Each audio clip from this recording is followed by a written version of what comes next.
कर रही हूँ।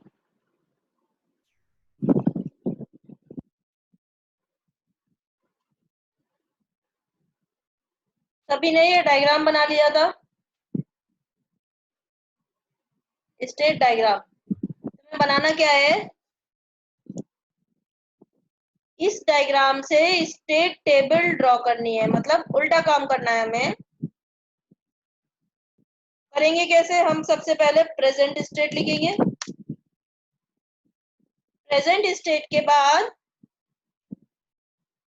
नेक्स्ट स्टेट लिखेंगे। एक तो x इक्वल टू 0 पे, यानी इनपुट 0 पे, और दूसरा इनपुट 1 पे। ठीक है,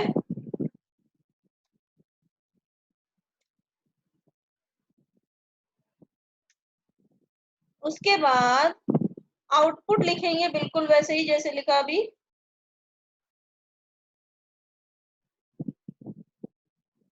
x इक्वल टू 0 पे, फिर x इक्वल टू 1 पे। प्रेजेंट स्टेट मेरे क्या क्या हो जाएंगे, a, b, c, d, e, f, g। जो सर्किल के अंदर जो भी स्टेट लिखे हुए ये सारे मेरे प्रेजेंट स्टेट हो जाएंगे। अब अगर एरो हेड देखोगे तो A से नेक्स्ट स्टेट A है, इनपुट 0 पे, तो इनपुट 0 पे नेक्स्ट स्टेट क्या आ रहा है, A आ रहा है, और साथ में आउटपुट भी 0 आ रहा है। ठीक है, फिर A से नेक्स्ट स्टेट B है, इनपुट 1 पे, और आउटपुट 0 है।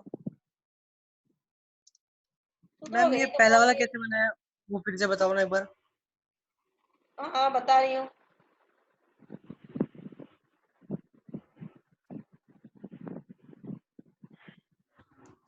पहली बात तो ये एनोटेशन करना बंद करोगे तो अच्छा रहेगा।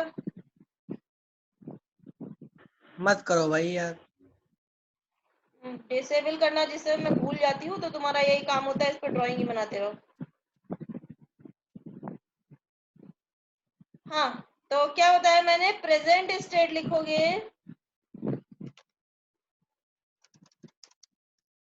नेक्स्ट स्टेट लिखोगे, और आउटपुट लिखोगे।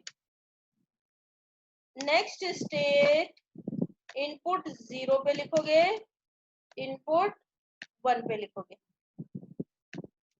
फिर आउटपुट भी इनपुट 0 पे लिखोगे, फिर इनपुट 1 पे लिखोगे।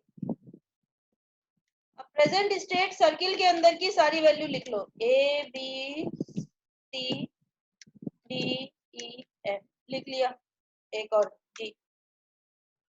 अब ए से देखो डायग्राम में, ए से ए कब जा रहा है, इनपुट 0 और आउटपुट 0 पे, तो यस ए मैम। से ए जा रहा है मेरा इनपुट 0 पे, x इक्वल टू 0 पे, प्रेजेंट स्टेट भी ए है, नेक्स्ट स्टेट भी ए है, और इनपुट 0 पे आउटपुट क्या है, वो भी 0 है।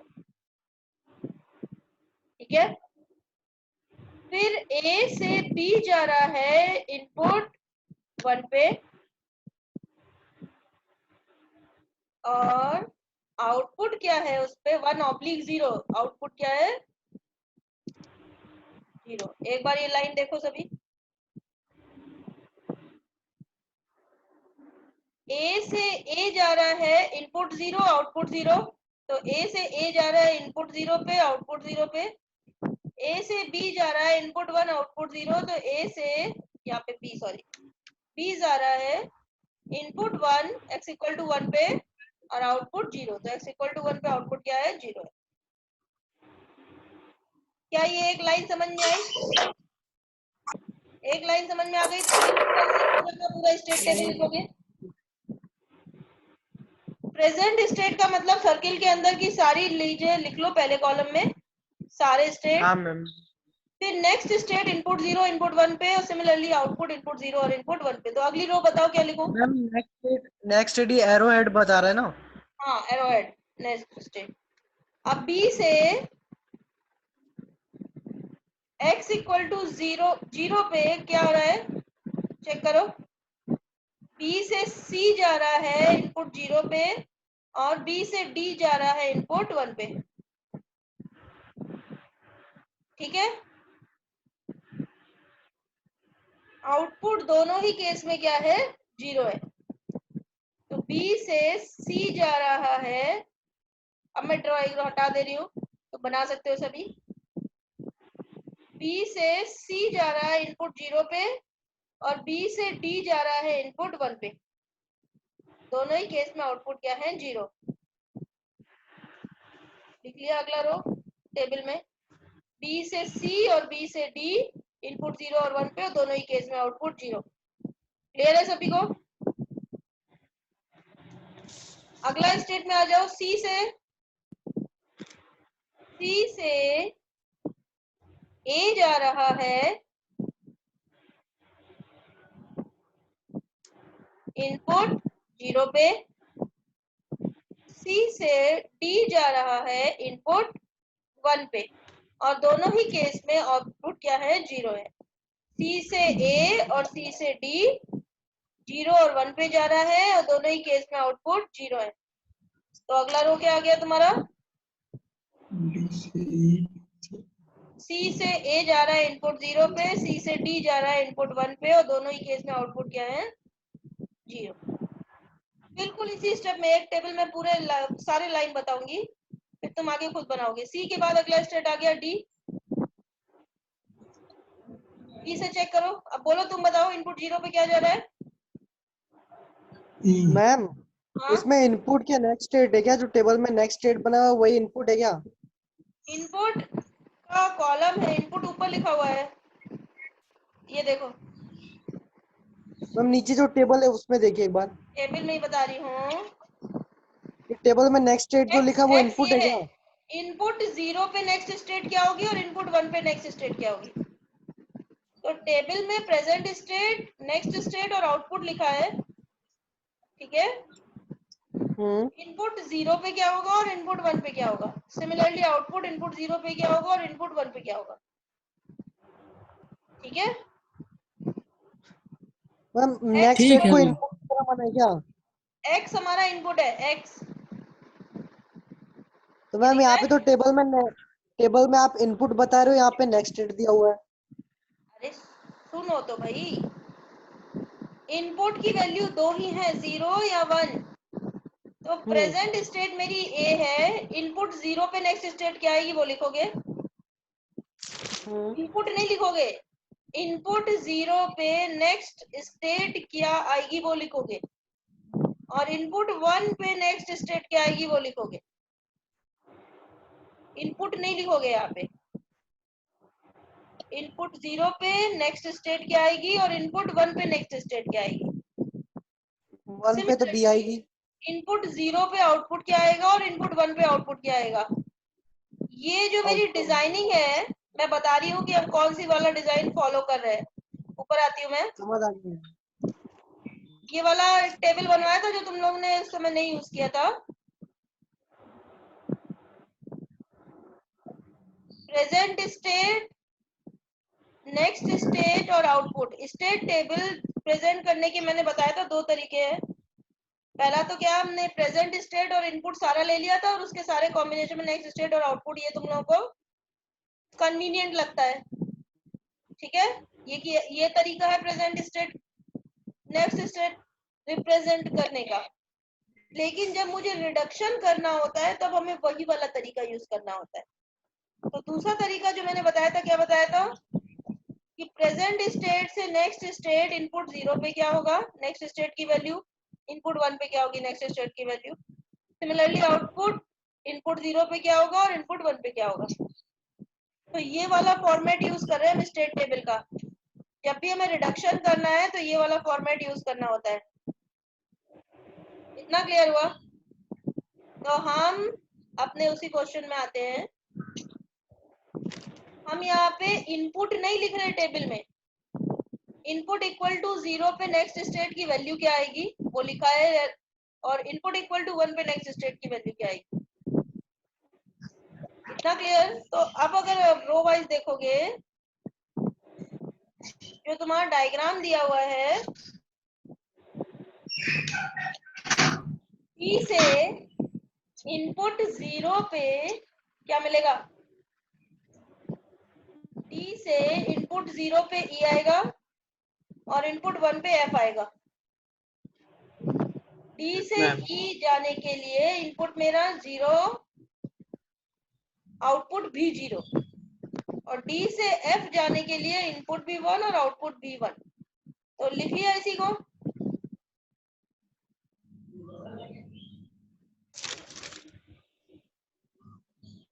ई से इनपुट 0 पे क्या जाएगा, ई, और इनपुट 1 पे क्या जाएगा, एफ जाएगा।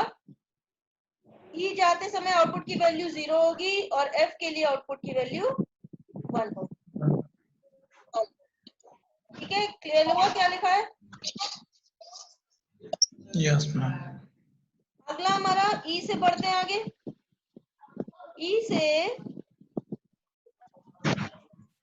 ए पे जाएगा 0 पे क्या और होगा देख के बताओ, खुद ही अपने आप बताओ। ए पे जाएगा और एफ पे जाएगा, 0 पे और 1 पे। ए और 1 पे एफ। 0 पे हमारा आउटपुट 0 होगा और 1 पे आउटपुट क्या होगा, 1 होगा।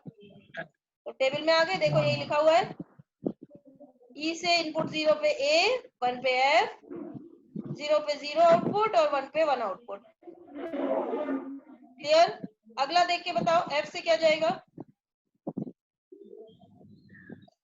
एफ से इनपुट 0 पे जी, एफ पे जाएगा और इनपुट 1 पे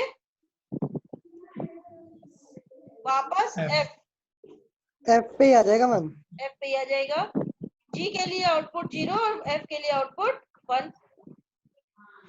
टेबल में देखो ये लिखा हुआ है, एफ से जी 0 पे जाएगा, एफ से एफ 1 पे जाएगा, 0 पे आउटपुट 0 होगा, 1 पे आउटपुट 1 होगा। लास्ट केस हमारा जी हो गया, 0 पे ए जाएगा और 1 पे एफ जाएगा, आउटपुट भी मेरा 0 1 होगा। तो 0 पे ए जाएगा, 1 पे एफ जाएगा, आउटपुट भी मेरा 0 1 होगा। यहाँ तक तो मैंने पूरा स्टेट टेबल मैम बना। ये दूसरा वाला जो टेबल बनाया है इसमें, हाँ, दूसरा भी मैं ये सुना, क्या? अभी मैंने बस एक समझाया है, ये अच्छा। वाला सेकेंड वाला वो मैं बताने जा रही हूँ ना। हाँ ठीक है मैम, बताइए। ये वाला समझ गया, ये वाला सभी का बन गया। तो अभी हमने कोई रिडक्शन नहीं किया, हम ये स्टेप सीख रहे हैं स्टेट टेबल रिड्यूस करने का, मतलब नंबर ऑफ स्टेट्स कम करने के लिए। नंबर ऑफ स्टेट्स कम करने से फायदा क्या होता है? रिडक्शन हम करते क्यों, जल्दी बताओ। जितने फ्लिप फ्लॉप होंगे उतने नंबर ऑफ स्टेट होंगे, या उल्टा सोच लो, जितने नंबर ऑफ स्टेट होंगे तुम्हें उतना ज्यादा हार्डवेयर लगाना पड़ेगा, तो कॉस्ट ऑफ सर्किट बढ़ जाएगा। तो अगर हम नंबर ऑफ स्टेट्स रिड्यूस कर देते हैं तो नंबर ऑफ फ्लिप फ्लॉप या नंबर ऑफ हार्डवेयर कंपोनेंट कम चाहिए, तो कॉस्ट ऑफ सर्किट तुम्हारा रिड्यूस हो जाता है, प्लस डिजाइन करना भी आसान हो जाता है। तो इसलिए हम स्टेट रिडक्शन यूज करते हैं एक्चुअल हार्डवेयर में। अब स्टेट रिडक्शन के लिए रूल क्या है, दो स्टेट इक्विवेलेंट कब कहलाती हैं, जब हर इनपुट के लिए उनका आउटपुट सेम हो, ठीक है, और नेक्स्ट स्टेट भी सेम हो। हर पॉसिबल इनपुट के लिए आउटपुट और नेक्स्ट स्टेट एग्जैक्टली सेम होती हैं, तो वो दोनों स्टेट इक्विवेलेंट कहलाती हैं। अब अगर हम टेबल के फॉर्म में कहें तो दो रो अगर एग्जैक्टली सेम है तो वो दोनों इक्विवेलेंट स्टेट है। अब टेबल में आ जाओ, अब टेबल देखो अपनी सबके पास बनी होनी चाहिए वैसे कॉपी में, नहीं तो यहाँ पे दिख रही है। अगर हम इस टेबल को देखते हैं, पहली वाली टेबल को, तो G के लिए AF01 है और E के लिए भी AF01 है, यानी एग्जैक्टली सेम रो है, नेक्स्ट स्टेट और आउटपुट एग्जैक्टली सेम है। तो हर पॉसिबल कॉम्बिनेशन ऑफ इनपुट के लिए अगर नेक्स्ट स्टेट और आउटपुट एग्जैक्टली सेम होते हैं तो वो दोनों स्टेट इक्विवेलेंट होती है, मतलब उनमें से एक को डिलीट कर सकते हो, ठीक है। तो क्या मैम वापस से बोलिए। क्या चेक करते हैं, हर स्टेट के लिए रोज देख लो, अगर कोई भी दो रो ऐसी मिल रही हैं जिनके लिए एग्जैक्टली सेम है नेक्स्ट स्टेट और आउटपुट फॉर ऑल इनपुट्स, तो वो दोनों रो क्या है, वो दोनों प्रेजेंट स्टेट क्या है, इक्विवेलेंट है। तो अब अगर ई के लिए देखोगे तो रो क्या है, AF01, जी के लिए भी क्या है मेरा AF01, दोनों एग्जैक्टली सेम है, तो ये दोनों क्या हुई, ई और जी स्टेट इक्विवेलेंट हुई। तो हम क्या Yes. करेंगे, एक को डिलीट करके जी की जगह ई से रिप्लेस कर देंगे। तो जी वाली रो हमने डिलीट कर दी, और यहाँ एफ वाली रो में देखो यहाँ पे जी लिखा था, तो जी की जगह हम किससे रिप्लेस कर देंगे, ई से रिप्लेस कर देंगे, बिकॉज ई और जी मेरा क्या है, एग्जैक्टली सेम है। तो हमने क्या किया, ई इक्वल टू जी मिल गया मुझे as all component in both rows are equal. इतना क्लियर सभी को? मैम तो आखिर वाला ही सिर्फ डिलीट करेंगे ना? हाँ, एक डिलीट करेंगे, दोनों नहीं करेंगे। और कोई हमें भी कर सकते हैं कि मैम आखिर वाला ही करना होगा? नीचे वाला ही डिलीट करते हैं। अच्छा ठीक। ठीक है, तो हम नीचे से, कोई जरूरी नहीं है कि मेरा यहाँ पे ई जी, हो सकता है मेरा बी और डी मिलता सेम, तो हम डी वाला डिलीट करते हैं। जो मैम सेकंड ये ई कहाँ से आ गया? क्या, ई कहाँ से आ गया? अब भाई तो बता रही हूँ मैं, जब हम जी को डिलीट कर देंगे तो ई और जी मेरा बराबर है, तो बाकी बची टेबल में जहां जहां जी लिखा है उसको ई से रिप्लेस कर देंगे एस मैम ये डिलीट क्यों करते हैं? हाँ बोलो। ये डिलीट क्यों करते हैं? ताकि नंबर ऑफ स्टेट कम हो, नंबर ऑफ स्टेट कम होगा तो तुम्हें नंबर ऑफ फ्लिप फ्लॉप की कम रिक्वायरमेंट होगी, नंबर ऑफ फ्लिप फ्लॉप की कम रिक्वायरमेंट होगी, मतलब नंबर ऑफ हार्डवेयर कम चाहिए तो पैसा कम लगेगा ना, इंजीनियर का काम पैसा बचाना नहीं है क्या? सेम यस मुझे लेसर कॉस्ट में डिजाइन करनी है, इसलिए हम स्टेट्स रिड्यूस करते हैं। अभी तक ये क्लियर हो कोई जाना फर्क नहीं ना पड़ेगा कि जितने फ्लिप फ्लॉप है उसी पे डिपेंड करती है मेरी नंबर ऑफ स्टेट्स। अलग अलग डिजाइनिंग में अलग अलग तरीके से हम नंबर ऑफ स्टेट्स डिसाइड करते हैं, वो भी हम आगे पढ़ेंगे, लेकिन वो डिपेंड करती है जितने नंबर ऑफ स्टेट्स ज्यादा होंगे उतना ज्यादा हार्डवेयर चाहिए, तो कॉस्ट ऑफ सर्किट बढ़ता जाएगा। मेरा प्राइमरी टारगेट होता है नंबर ऑफ स्टेट्स रिड्यूस करने का। ठीक है, तो यहाँ पे हमने देखा कि ई और जी दोनों के लिए रो सेम आई है, मतलब नेक्स्ट स्टेट और आउटपुट सेम है, तो ये दोनों इक्विवेलेंट हो गए। हमने इसमें से एक को डिलीट कर दिया। कोई हार्ड एंड फास्ट रूल नहीं है कि हम नीचे वाले को ही करें, लेकिन बाय डिफॉल्ट हमेशा नीचे वाला करते हैं।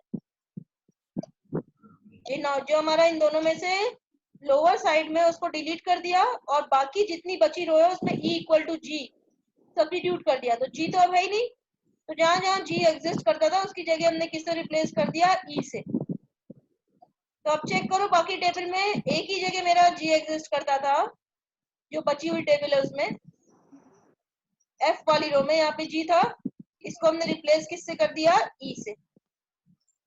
बाकी मेरा पूरा टेबल हो गया, बाकी एज इट इज उतार लिया इसको, इतना हो गया। तो फर्स्ट स्टेप हो गया। अब यही काम दोबारा करो, मुझे बताओ कोई दो रो सेम दिख रही है क्या? ये तुम्हें तब तक करते जाना है रिपीट जब तक हमें दो रो सेम मिलती जा रही है। क्या अब दोबारा से कोई दो रो सेम दिख रही है सभी को? नहीं मैम DF नहीं दिख रही है। DF डी और एफ, डी में क्या है रो की वैल्यू, EF 01। सिमिलरली एफ में क्या है रो की वैल्यू, EF01। तो डी और एफ दोनों सेम है। अगेन हम एक को डिलीट कर देंगे और दूसरे को एफ इक्वल टू डी से रिप्लेस कर देंगे। समझ आ गया इसमें। ठीक है, और फिर सर्किट Yes, ma'am. बची में जहां जहां एफ है उसकी जगह उसको डी से लिख देंगे। तो ये काम किया, आगे बढ़े हम। Yes ma'am.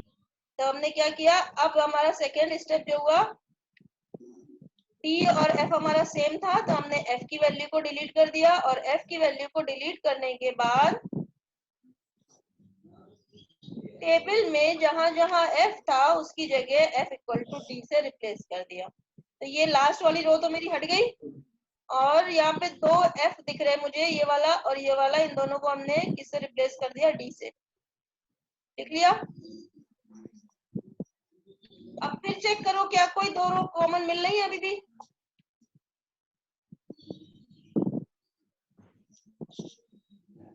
यस या नो? नहीं मैम, हमने दिखा। अब हमारी अब नहीं है मैम कोई। कोई भी 2 रो सेम नहीं है, तो ये हमारा रिड्यूस्ड डायग्राम हो गया। तो अब मेरी 7 की जगह कितनी, 5 ही स्टेट बची। अब फिर से स्टेट डायग्राम ड्रॉ कर सकते हो इससे। Yes ma'am. यस ए से ए जाएगा इनपुट 0 आउटपुट 0 पे, ए से बी जाएगा इनपुट 1 आउटपुट 0 पे। तो बिल्कुल वैसे ही स्टेप बाय स्टेप जैसे हमने डायग्राम से स्टेट टेबल बनाया था, हम इससे वापस डायग्राम बना देंगे, तो ये मेरा डायग्राम बन जाएगा। चेक करो छोटा सा बन गया मैम। यस मैम, बन जाएगा। बन जाएगा क्योंकि अब दोनों को आपस में कन्वर्ट करना आ गया है। तो यहाँ पे अगर टेबल में देखोगे तो ए से ए जा रहा है इनपुट 0 आउटपुट 0 पे, ए से बी Yes, जा रहा है ma'am. इनपुट 1 आउटपुट 1 पे, आउटपुट 0 पे sorry. Yes, ma'am. Similarly B से सी जा रहा है इनपुट 0 आउटपुट 0 पे, बी से डी जा रहा है इनपुट 1 आउटपुट 0 पे। बनाते चले जाओ, कोई जरूरी नहीं है कि ये इसी ऑर्डर में तुम्हारा बॉक्स लगे हो ए बी सी डी। तुम्हारा डायग्राम देखने में कैसा भी हो सकता है। मेरे में जैसे यहाँ मर्जी पे ऐसे बना सकते हैं। ऊपर दिख रहा है, तुमने अगर ए यहाँ बना लिया, बी यहाँ बना दिया, कहीं को मतलब कौन सी वैल्यू कहाँ पे बना रहे हो इससे कोई फर्क नहीं पड़ता है। इनपुट आउटपुट का एरो हेड की वैल्यू ठीक से होनी चाहिए, सर्किट पूरा क्लोज कनेक्टेड होना चाहिए। Okay ma'am. ठीक है, तो बन गया सभी का, ये वाला रिड्यूस करना आ गया। अब हम बात Yes, करते हैं ma'am. स्टेट की वैल्यू असाइन कैसे करते हैं। अभी ये डायग्राम में तो ए बी सी डी ही है, हमारे स्टेट तो बाइनरी में होंगे, हम बाइनरी सर्किट पढ़ रहे हैं ना। Yes, ma'am. ए बी तो कुछ मतलब ही नहीं बनता है, यहाँ पे तो बाइनरी वैल्यू असाइन करनी है। अब रिड्यूस करने के बाद कितने स्टेट बचे, ए बी सी डी ई यानी कि 5। तो स्टेट असाइन करने के मेरे पास 3 मेथड्स है। पहले तो मुझे ये बताओ, 5 स्टेट है तो कितने बाइनरी इनपुट चाहिए तुम्हें, कितने वेरिएबल के कॉम्बिनेशन पे मुझे 5 आउटपुट मिल सकते हैं। 1 से 2 0 1, अगर 2 वेरिएबल है तो 0 0 0 1 1 0 1 1 यानी कि 4 कॉम्बिनेशन मिल सकते हैं। तो मुझे कितने वेरिएबल चाहिए होंगे, 3। 3 से कितने कॉम्बिनेशन मिलते हैं, 8। 8 में से हम 5 ले लेंगे। तो जब हम स्टेट असाइन करते हैं तो 3 तरीके से हम असाइनमेंट करते हैं। पहला बाइनरी असाइनमेंट, जो अभी तक हमने पढ़ा था, जैसे 2 मैम है। हाँ बोलो। मैम वो क्वेश्चन खत्म हो गया। क्वेश्चन नहीं खत्म हो गया, उस क्वेश्चन का एक पार्ट खत्म हो गया। हमने स्टेट रिड्यूस कर लिया, अब हमें इसका डायग्राम बनाने के लिए और सर्किट सॉल्व करने के लिए स्टेट को बाइनरी वैल्यू असाइन करनी है 0 1 के फॉर्म में। क्योंकि कंप्यूटर या डिजिटल में हम हर स्टेट को ए बी सी डी के फॉर्म में नहीं समझते हैं, हम किस फॉर्म में समझते हैं, 0 1 के फॉर्म में। तो यहाँ पे मेरे 5 स्टेट है। 5 स्टेट को लिखने के लिए मुझे बाइनरी में कितने वेरिएबल चाहिए, 3। 1 से हम 2 स्टेट लिख सकते हैं, 2 से हम 4 स्टेट लिख सकते हैं, 3 से हम मैक्सिमम 8 स्टेट लिख सकते हैं। ठीक है, तो स्टेट असाइन करने के लिए पहला तरीका तो क्या हुआ मेरा, बाइनरी असाइनमेंट, बिल्कुल वैसे ही जैसे अभी तक हमने किया हुआ है। कैसे किया था, 5 स्टेट है तो हम 0 0 0 0 0 1 0 1 0 0 1 1 1 0 0 1 0 1 पांचों स्टेट असाइन कर देंगे। तो बाइनरी असाइनमेंट का मतलब क्या है, स्टेट को बाइनरी वैल्यू असाइन करना। तो सबसे पहले तो स्टेट लिख लोगे, ए बी सी और ई। उसके बाद वेरिएबल असाइन कर दोगे। तो बाइनरी में हम कितने वेरिएबल असाइन करेंगे, 3। ए के लिए क्या लिख लोगे, 0 0 0। बी के लिए क्या लिखोगे, 0 0 1। सी के लिए क्या लिखोगे, 0 1 0। डी के लिए क्या लिखोगे, इसी ऑर्डर में पढ़ते रहोगे। 0 1 1, ई के लिए क्या लिखोगे अगला स्टेट यानी कि 1 0 0 एंड इसी ऑर्डर में आप पढ़ते रहो। ठीक है, तो अभी तक हमने यही मेथड यूज किया था, जितने भी स्टेट है उसके हिसाब से नंबर ऑफ वेरिएबल्स कैलकुलेट कर लो। अगर मेरे 2 वेरिएबल है तो मैक्सिमम 4 स्टेट हो सकते हैं, 3 वेरिएबल है तो मैक्सिमम 8 स्टेट हो सकते हैं, या m वेरिएबल्स हैं तो मैक्सिमम 2 की power m 2 to the power m states हो सकते हैं। ठीक है, इतना क्लियर है सभी को? तो यहाँ से हमारा पहला तरीका है बाइनरी असाइन करने का, वो हमने कर लिया। दूसरा है बाइनरी फॉर्म में ना लिख के हम इसको ग्रे कोड के फॉर्म में लिखें। ग्रे कोड पढ़ा था, कुछ याद है? फर्स्ट यूनिट में पढ़ा था BCD to Gray. BCD to Gray. तो BCD से बाइनरी वैल्यू को ग्रे में कन्वर्ट करना सभी को आता है। ग्रे कोड से बेनिफिट क्या होता है, जब हम एक स्टेट से दूसरे स्टेट में मूव करते हैं तो सिर्फ एक वेरिएबल चेंज होता है। याद होगा, ग्रे कोड में हैमिंग डिस्टेंस हमेशा 1 होता है, यानी कि एक स्टेट से दूसरे स्टेट में चेंज होंगे तो हमारा सिर्फ एक ही वेरिएबल में ट्रांजिशन आएगा, तो उसकी वजह से पावर कंजम्पशन कम होगा ड्यूरिंग स्टेट ट्रांजिशन। तो बाइनरी कोड की जगह ग्रे कोड का कर सकते हैं। ठीक है, तीसरा क्या है कि हर एक स्टेट को एक फ्लिप फ्लॉप असाइन कर दो। वन हॉट मेथड कहते हैं इसको। तो अगर हमारी 5 स्टेट है तो 5 फ्लिप फ्लॉप हो जाएंगी और उस हर एक फ्लिप फ्लॉप को एक स्टेट असाइन कर देंगे। इसमें क्या है, मेरा हार्डवेयर का कॉस्ट बहुत ज्यादा हो जाता है, लेकिन सर्किट डिजाइन आसान रहता है। तो अब तीनों से हम देखते हैं कि स्टेट कैसे असाइन करते हैं। पहला वाला A B C D ही पहले कॉलम में तो हमने स्टेट लिख दिया। अब बाइनरी में जैसे अभी बताया था मैंने 0 0 0 0 0 1 0 1 0 0 1 1 1 0 0, बाइनरी असाइनमेंट क्लियर है। अगर मुझे इसको ग्रे में असाइन करना है तो हम बाइनरी वैल्यू को ग्रे में कन्वर्ट कर देंगे। सबको आता है बाइनरी से ग्रे कन्वर्ट करना। 0 0 0 का ग्रे भी सेम होता है। 0 0 1 का ग्रे कितना होगा? 0 0 प्लस 0 0 0 प्लस 1 1, तो सेम रहेगा। 0 1 0 के लिए ग्रे कोड कितना होगा? पहला वेरिएबल तो एज इट इज उतारते हैं, 0 हो गया, फिर 0 प्लस 1 1 1 प्लस 0 1, तो 0 1 1 होगा।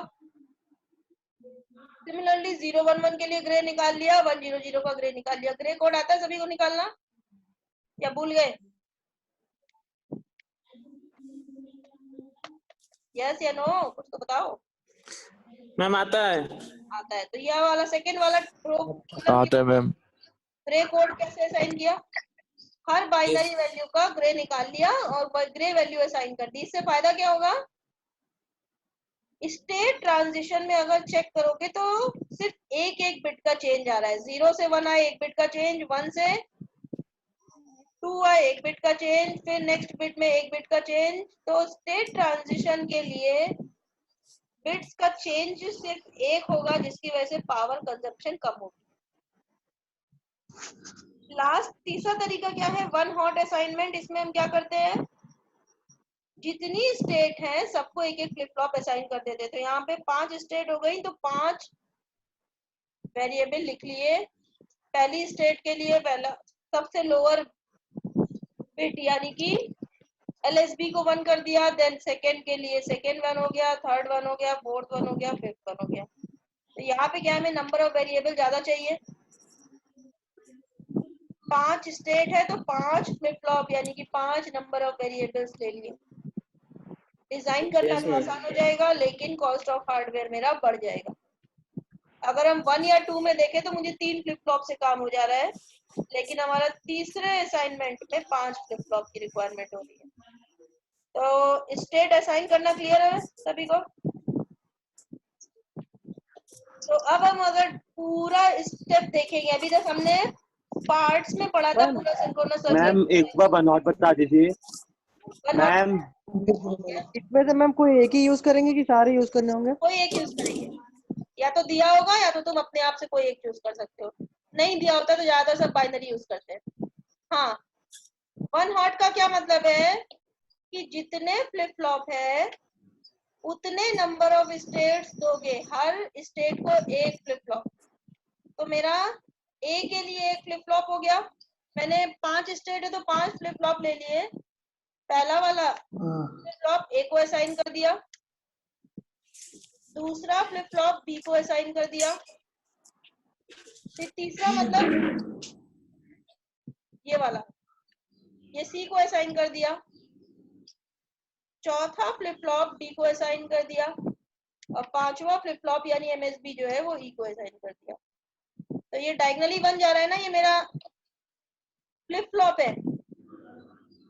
पहला जो है ये फ्लिप फ्लॉप, मान लिया डी फ्लिप फ्लॉप लेती हूँ तो ये हो गया मेरा D4, फिर D3, D2, D1, D0, 5 flip flop ले लिए।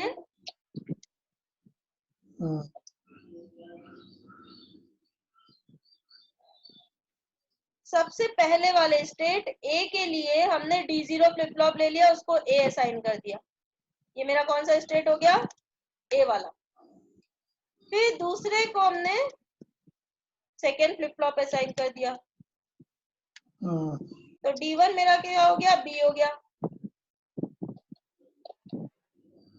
And this continuous. तीसरे वाले को क्या किया? D2 असाइन कर दिया, तीसरा फ्लिप फ्लॉप। ये कौन सा हो गया? मेरा सी स्टेट हो गया। देन नेक्स्ट हो गया मेरा चौथा फ्लिप फ्लॉप, मैंने अगली स्टेट को असाइन कर दिया। ये कौन सा हो गया? डी स्टेट हो गया। और पांचवा फ्लिप फ्लॉप नेक्स्ट स्टेट यानी कि ई को असाइन कर दिया। हो गया? समझ में आया? जितने स्टेट है हमने उतने फ्लिप फ्लॉप ले लिए और एक एक करके हर स्टेट को असाइन करते चले गए। तो जिसको जो फ्लिप फ्लॉप असाइन किया उसकी वैल्यू 1 कर दी, बाकी सब 0 हो गए। ठीक है, तो अभी तक हमने ये जो पूरा कंप्लीट क्वेश्चन है उसको स्टेप बाय स्टेप पढ़ा था कि एक एक स्टेप में डिजाइन कैसे करते हैं। अब जब मेरा डिजाइन आता है तो हमको ये सारी चीजें एक ही क्वेश्चन में एक साथ करनी होती है। सबसे पहले स्टेट डायग्राम डिराइव करते हैं।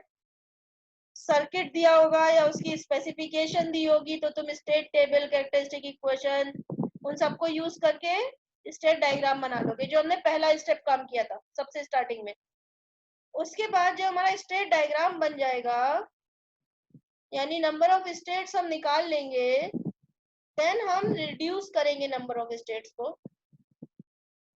रिड्यूस करने के बाद हम हर स्टेट को बाइनरी वैल्यू असाइन करेंगे।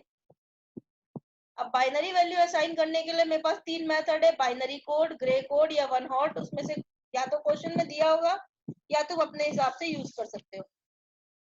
देन हम उसका स्टेट टेबल बना लेंगे, फिर हम अपना type of flip flop choose करेंगे, किसको यूज करके हमें डिजाइन करना है सर्किट।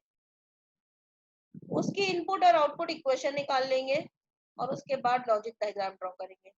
तो अब ये जो डिजाइन प्रोसीजर है सिंक्रोनस सीक्वेंशियल सर्किट का, ये इतने सारे स्टेप्स यूज होते हैं इसमें। अभी तक हमने इंडिविजुअली एक एक स्टेप इसमें से पढ़ लिया, इसमें एक एक करके हमने सब चीजें कर ली है। अब हम एक क्वेश्चन करेंगे जिसमें हम ये सारे के सारे स्टेप एक साथ करेंगे। स्टेट डायग्राम, देन उसको रिड्यूस करेंगे, फिर उसमें बाइनरी वैल्यू असाइन करेंगे। बाइनरी वैल्यू असाइन करने के बाद हम number type of flip flop choose करेंगे अगर दिया नहीं है क्वेश्चन में। उस फ्लिप फ्लॉप की, हर फ्लिप फ्लॉप की कैरेक्टरिस्टिक इक्वेशन पता है तो वहां से हम इनपुट इक्वेशन और आउटपुट इक्वेशन निकाल लेंगे और सर्किट डायग्राम रीड्रॉ कर लेंगे। इतना क्लियर सभी को?